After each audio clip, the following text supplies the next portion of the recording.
then every step forward will always be a step closer to home. So step on up to the place. Need to face what can spread on into the light of us. Step on up to the place. 'Cause this ain't no game. It's time to make history. Yeah. With the next episode of RWBY Volume 9 to premiere tomorrow, I think it is time that we talk and discuss the burdens that both the main protagonists of RWBY have gone through on their journey up to this point, and where this will lead them moving forward once they leave thereafter. And for those who don't know who I am OFKRoxas99, and I've been a fan of RWBY since the beginning. I followed it since the start of the Beacon arc, and I've been following it ever since. Sure, it has ups and downs, and I think a lot of people don't like it as much, or drop it, or the only thing they keep up with the series is how bad Rooster Teeth as a company, all the drama going to former voice actors who've left over controversies or drama, and a certain voice actor who was one of the protagonists, one of the main characters, was fired after a controversy, but that's not where we're here. I'm not here to talk about Rooster Teeth. I'm not here to talk about all that controversy, because you already got enough videos about that, and really, it's kind of boring. This is about talking about RWBY and John's journey from how they are as characters to where they are now, and the burdens they've had to take as leaders. So, this of course has spoilers to RWBY Volume 9, so I should warn you, do not watch this video if you have not catched up. And with that, let's begin. So where do we begin? Well, let's talk about the Beacon arc first, and where both RWBY and John are a lot alike when they think. Both are different backgrounds. John, his family, and what we know of his great grandfather's father fought in the Great War, and his armor and sword, Christian Moores, is a hand-me-down from his family. John wants to be a hero. That's something he always wanted. Of course, he didn't have what it takes to get into Beacon properly, so he found some documents, forged documents, and of course got into Beacon that way. Now, let's talk about one little misconception I think a lot of people bring up. There's a reason why you don't hear RWBY talk about this. I think they wanted this to be the most like, this is a mistake John has and he wants to improve himself, but it does feel like it's the one aspect people have with John's character, and the other thing is about Weiss. But we're not going to talk about shipping here. We got enough of that already. So with John, he wanted to be a hero, and he wanted to go to Beacon. So he cheated his way in, and even like Glenda was really wondering, okay, how can this guy be someone?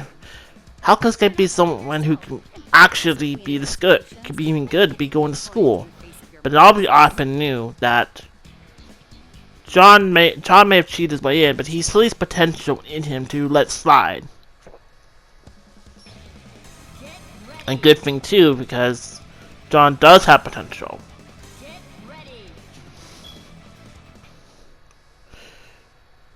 John was one of RWBY's first friends when they arrived at Beacon, after RWBY, of course, got in 2 years early, because not only because for stopping a robbery and running into Glenda that day, but Osmond obviously wanted RWBY because of her silver eyes, and likely reminds of her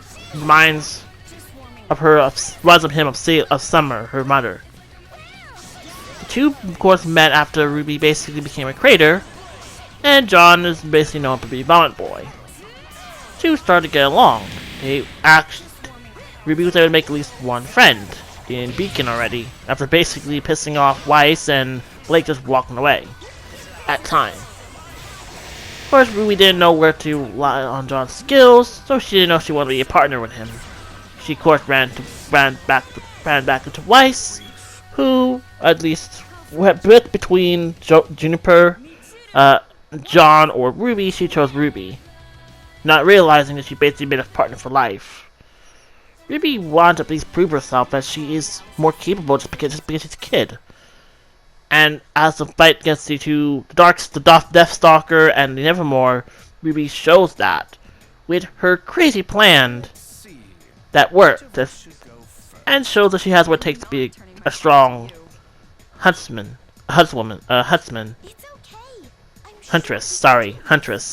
She has what it takes to be a great huntress. John also shows that he definitely has a good sense of strategy. He thinks on the fly, knows, and then commands his friends what to do. That's something he shows. They both showed at the time, they both have what it takes. And that's why they were picked as leaders. The next two episodes really did focus on their own struggles. Ruby trying to be at least be a good leader, but Weiss really did not want to basically be led by Ruby of all people. But have both Ruby and Weiss have a talk with the teachers and with Port and Ozpin to kind of at least try their best to make amends with, try to at least try. Weiss does try to be a better partner for Ruby, and she will do her best to accept Ruby as her leader. John's case is one of the most controversial things that most people in RWBY don't like, and that's the bully arc. Despite the fact that the important part is John whining that he didn't want help. And this was because he didn't want to be the butt monkey. He didn't want to be the dancer on the stress. He wanted to be a hero. And this part of John is something that people forget. It's like, he doesn't want to be the dancer on the stress. He wants to protect someone.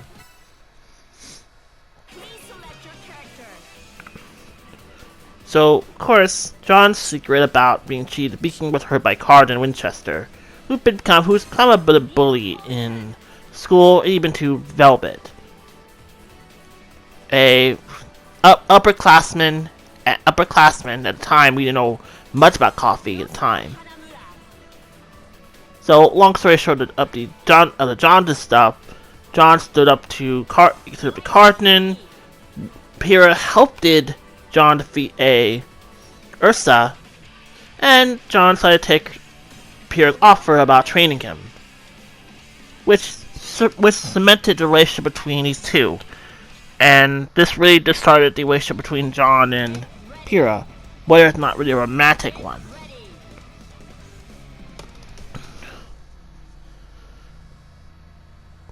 RWBY also had to deal, even for RWBY, now we go back to RWBY now, the Beacon arc, had to basically deal with a bit of the fighting between her friends, when it's revealed that Blake is a Faunus, Weiss is not like the Faunus, Weiss's family was affected by the Faunus and the White Fang, and basically had to deal with that, try to look for Blake, runs into Penny twice the same day, runs into Penny twice, gets into a fight at the docks, and Weiss at least apologizes to Blake. And sure, while RWBY didn't have to try to mend the relationship between her friends, they at least found a way to mend it themselves. Volume 2, not much I would say is growth for RWBY there, but John has a lot of growth here. Something I think that is underappreciated is that the reason why John was still, I will have to bring up, yes, John was still trying to go on ask Weiss to go on a date. And John, of course, had Neptune, couldn't ask Weiss out, didn't know how to ask Weiss out, John decides to, be a man of his word and death Pyrrha. In a dress, and one of the most iconic dance scenes in the whole entire RWBY. So iconic Monty at the time made like several versions of other characters. This is also the point that really cemented John's relationship to Pyrrha more, as he started to move past his feelings for Weiss and focus more time on his partner. RWBY during a mission with Oobleck, the group were all asked about questions about why they wanted to become huntsmen. Sure, they had questions at the time, but RWBY never had a chance to really give an answer to it. With the Vital Festival approaching, this would be the big turning point for John and RWBY. The two teams made to the semifinals and the finals and made for flying colors. But it was the final that really changed things. Not only the fact that not only the fact that Pyrrha was going through stuff, but John decided to at least talk with her. He didn't know that at the time the reason why Pyrrha's team were down is because she had to give up. She'd always know about what destiny was. Now she must give up. She might have to, if she becomes the Fall Maiden, she might give up herself for a destiny she didn't know she was designed for. But when a presumed accident happens in the finals with Yang and Pyrrha killing Penny, this really created a complete like so much fear and panic, as so much was happening at once. RWBY was distraught at watching one of her friends die before her. She couldn't stop the match. But of course, she had to at least stay strong as possible. John decided to follow Pyrrha John decided to follow Pyrrha. And this is where a lot changed for two characters. Pyrrha, thanks to John's worrying for Pyrrha, he turned away, allowing Cinder to take the Fall Maiden powers, and also killing Amber. Pyrrha knew this was a battle she couldn't survive. Kisses John, the first time John had known how Pyrrha felt for him, and was pushed into a locker. Pyrrha fought with Cinder, and it was a battle she couldn't win. And RWBY arrived on top of the beacon tower. She watches her second friend, die before her eyes. That shock, that trauma, that feeling of seeing someone die before her, was the day her silver eyes awakened, and that day changed for her. After recuperating, RWBY decided to go to Haven and get answers from Professor Lionheart, with John, Rand, and Nora accompanying her. There's a lot of talk about the first half of Haven arc, but I will talk about one thing for at least this part. John definitely was taking the death of Pyrrha hard. It wasn't like he was in love with Pyrrha or he gained feelings for her, but he definitely felt that he had to get stronger. So he trained it with a audio recording of Pyrrha to prove his swordsmanship. Again and again, it was like the one thing that was keeping him going. RWBY was definitely sure she definitely has some bit of trauma for watching the death of her friends, like Pyrrha. But definitely the two had to, of course, be there for each other when they found a destroyed village, as well as with Crow in a condition that he had to get to the hospital, he had to get safe. See, Volume 5 is definitely a big turning point for two of them, both for John and RWBY. For RWBY, the reuniting with her friends, especially after basically leaving her sister after her traumatic event of losing her arm and losing her school, as well knowing two of their friends are dead, as well as Blake running off on her. Ruby did not know what to say when she saw her sister.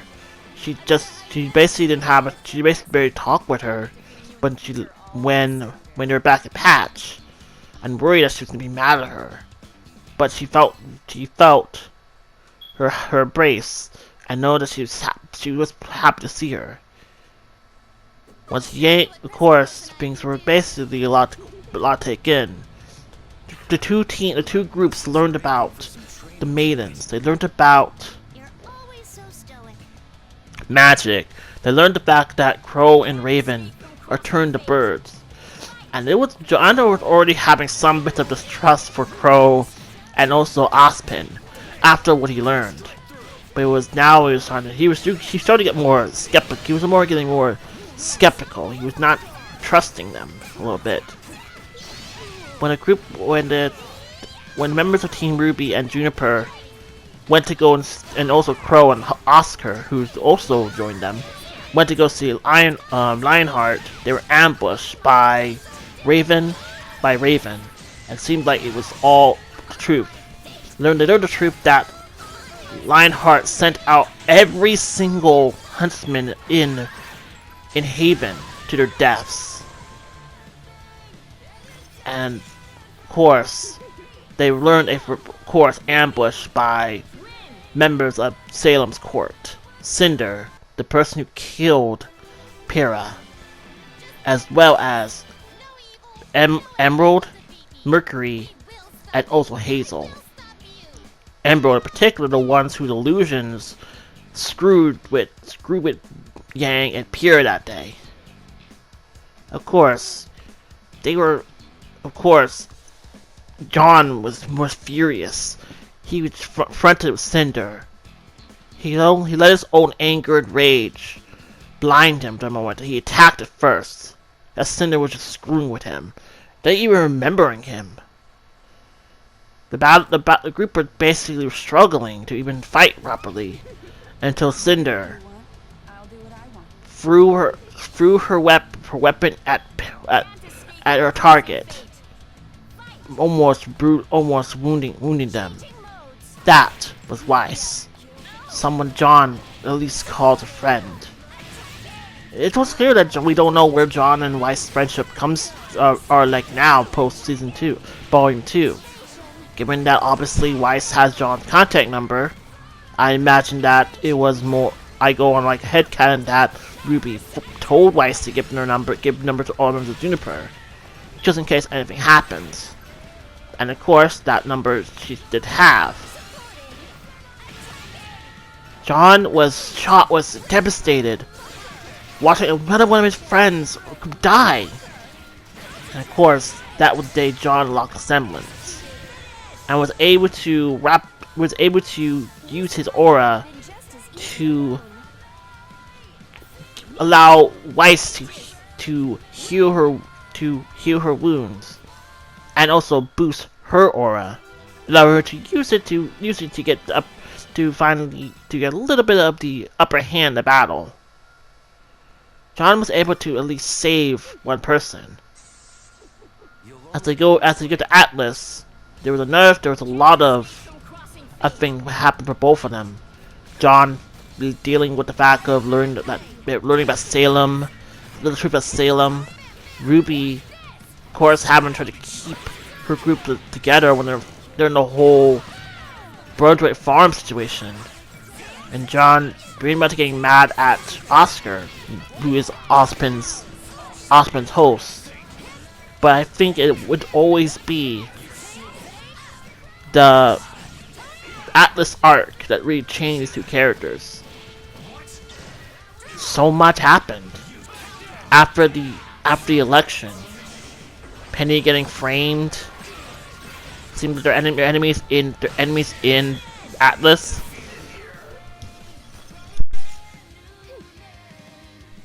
It was just too much.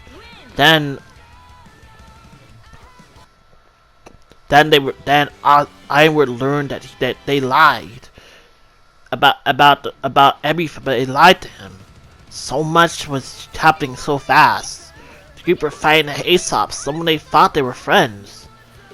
Then Then they had to escape to Mantle, but now they're basically wanted. RWBY would now be questioning his own bit of leadership, because it was her decision to lie to Ironwood. And of course, the group had to do something. They had to help people Mantle, and they had to do something with Atlas too. They had to, of course, get the message out, and they got to help Mantle. The two teams split up. And of course, them splitting up for a little while, so much happened. Oscar gets taken. John gets into a fight with Ren, who brings up the fact that he cheated the beacon. I mean, he told everybody the truth at some point, but everyone accepted this. That this is yes, John is still your friend, and you should be fine with that. That just don't think him a bad person because he cheated the beacon. But this was, of course, so much was happening. The fight with the Hound, the fight in Monstra, so much was happening to Team RWBY that it's kind of crazy that so much happened. And of course, we can't forget what happened when their biggest plan led to the death of someone else, and that being Penny. Penny was already almost close to die thanks to a virus that was planted in by Waltz and Ironwood's assistance. That Penny would go to the vault and self-terminate. I mean, it was how to save Penny, how to save Mantle, how to save everyone. This is where Team RWBY have to make the biggest misguided move of their life. They have to use the staff to create a new body for Penny without the virus inside it. Then create a way to evacuate all of Mantle and Atlas to Vacuo. The plan worked, only unfortunately, this was also revealed that Cinder knew their plan. And that thanks to Jin, they knew what was going on. And with that, Cinder ambushed from the crossroads, and of course Team RWBY had to fight. Of course, Cinder wasn't alone. Neo was with her, same person who took the lamp from them.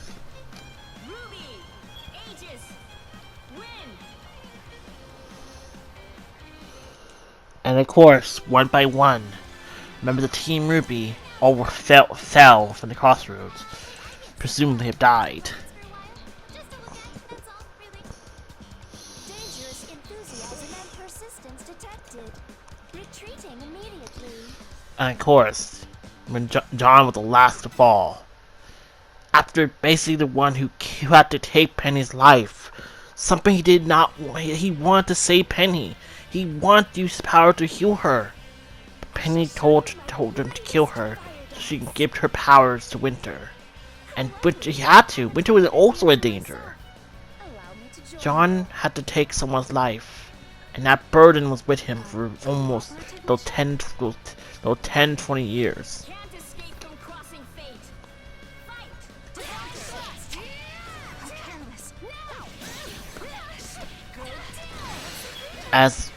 When John came to Ever After first, he found him. It was seeing crystal rolls falling.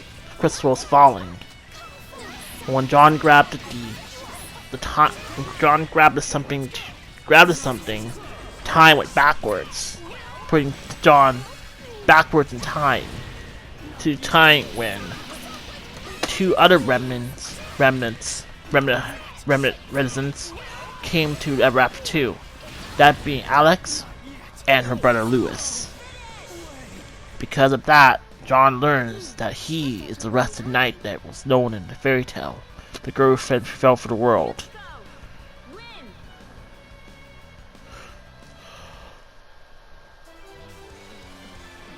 Of course, Did you enjoy the John fire and ice? John was failing at even being a make-believe hero. Drinks to refresh your body and As it felt like eagerly Alex was entrusting them.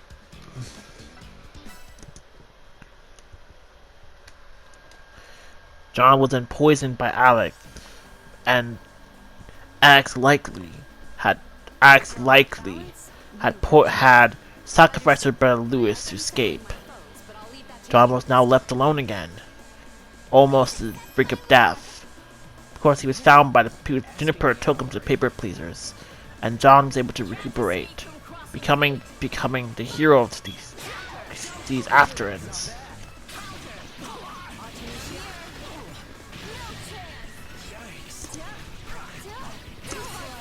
Of course, John waited for Team RWBY to fall, and finally they did, which back in. Of course, RWBY had to take a lot out. RWBY took the most out of this whole journey. RWBY failed. Atlas had fallen. Both relics were taken. Are now in Salem's possession. And then she learned the thing that broke her more. That Penny sacrificed herself. You nearly killed me. With boredom. Late. Mitsuru. Win.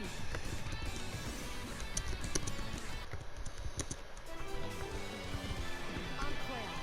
You're tremendously skilled.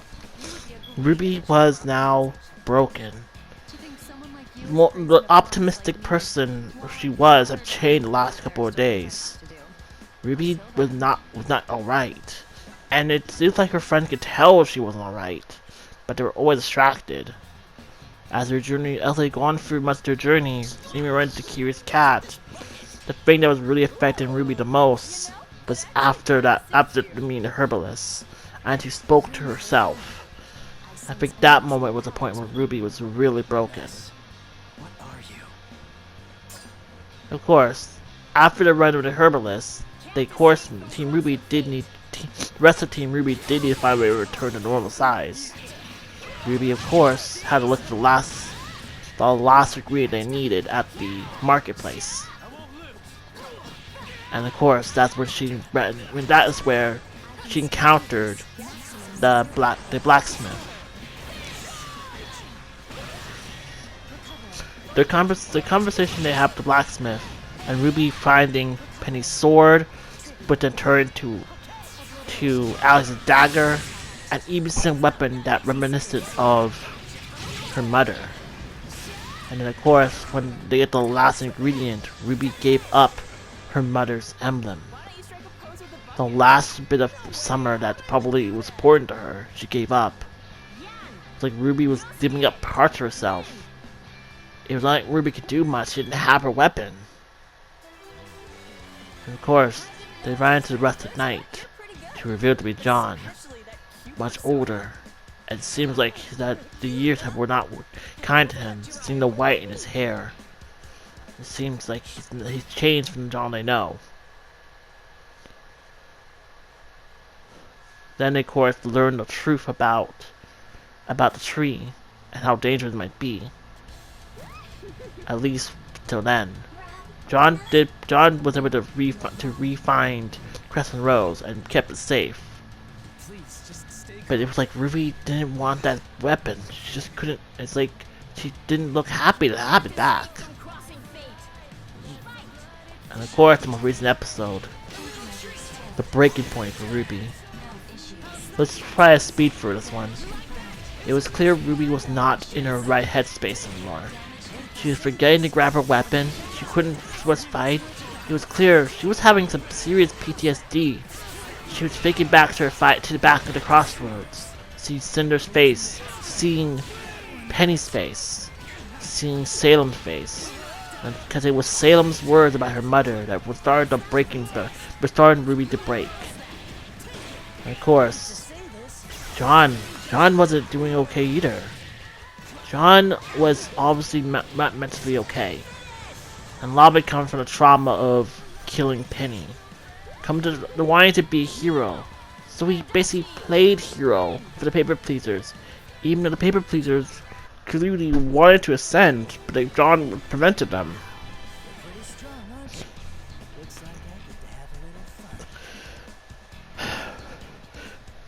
When they're attacked by the Jabberwocker, and the Jabberwocker illusion shattered to show it to be Neo. It was clear Neo was making his Jabberwocker clones to go after Ruby.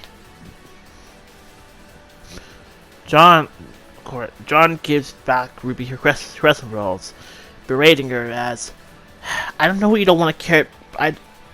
I know you don't care about the village, but at least try to fight with your friends." And Ruby just hesitated to pick it up. And then, of course, the dam that the paper pieces were trying to break broke, and then they all died. And John let out a scream, let out a wail. He couldn't protect us again. Just people dying on him, and Ruby didn't care. When everyone when Weiss looked at Ruby and said, "It's what they wanted, right, Ruby?" Ruby just responded, "Why are you asking me?" And she just finally let it all out.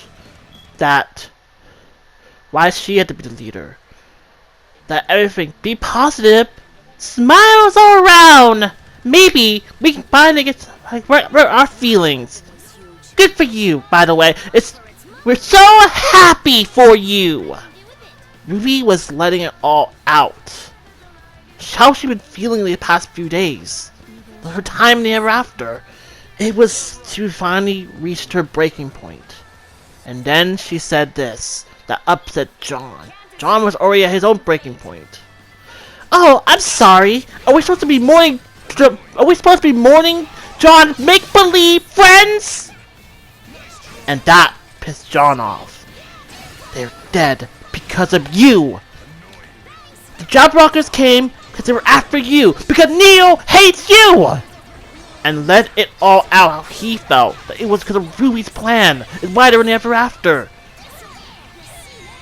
It was like both them. And that stopped Ruby. She couldn't argue anymore. She couldn't react anymore. It was like the truth hit her. Everything is her fault. She has not been a great leader. She's put her friends in danger. And John, he knows he's not doing well.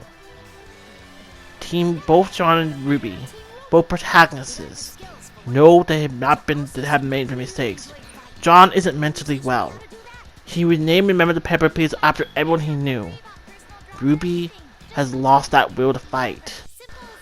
And now, the Team RWBY are separated without their leader. And Neo is on her tail. I hope you enjoyed this video. Take care.